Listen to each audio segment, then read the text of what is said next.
Okay, so good evening, everyone. My name is Ashutosh Naik.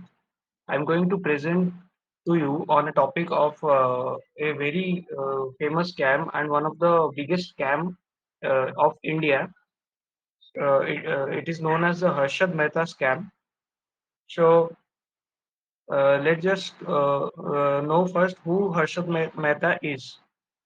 So Harshad Shantilal Mehta was born on 29 July 1954 at Paneli Moti in Gujarat.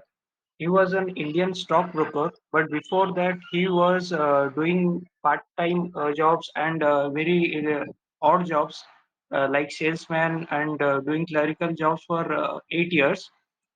After that, he uh, discovered the stock market and he wanted to invest in stock and also grow his business and his expertise into the stocks into the stock market.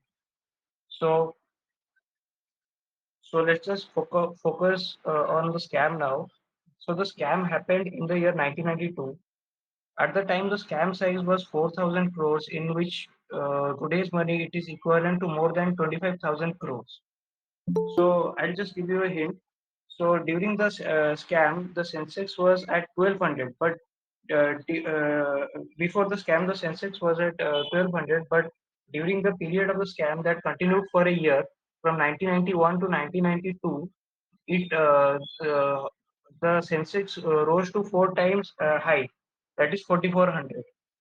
So the question arises, if the Sensex was at all time of its high, so where does huge amount of money was getting into the stock market?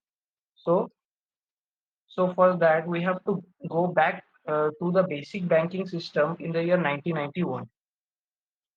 So RBI has introduced two rules for the banks to follow. One was cash reserve ratio, in which any bank has to reserve a certain amount of deposit to the RBI at zero rate of interest, which means the banks it reduced the liquidity for the banks and created a shortage of cash. On the other hand, RBI also introduced SLR, statutory liquidity ratio, which means a bank has to keep some of its deposits into government bonds. So it created a liquidity for the cash and for the deposit. So which means it created a buyer and seller market between the banks. But the thing is, the banks didn't do the transaction on their own. So a stockbroker was required to continue the transaction in between them. So one such stockbroker was Harshad Mehta.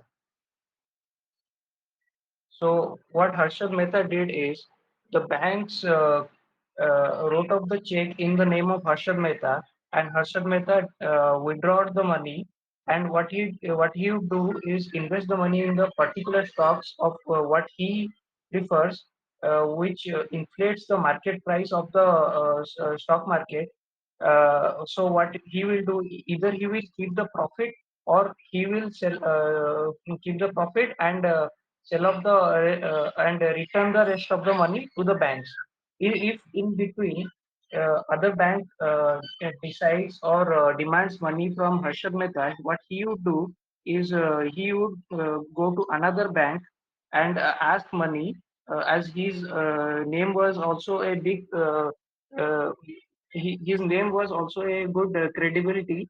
So he would borrow money and return to the other bank, which created a massive loophole in between the banking system.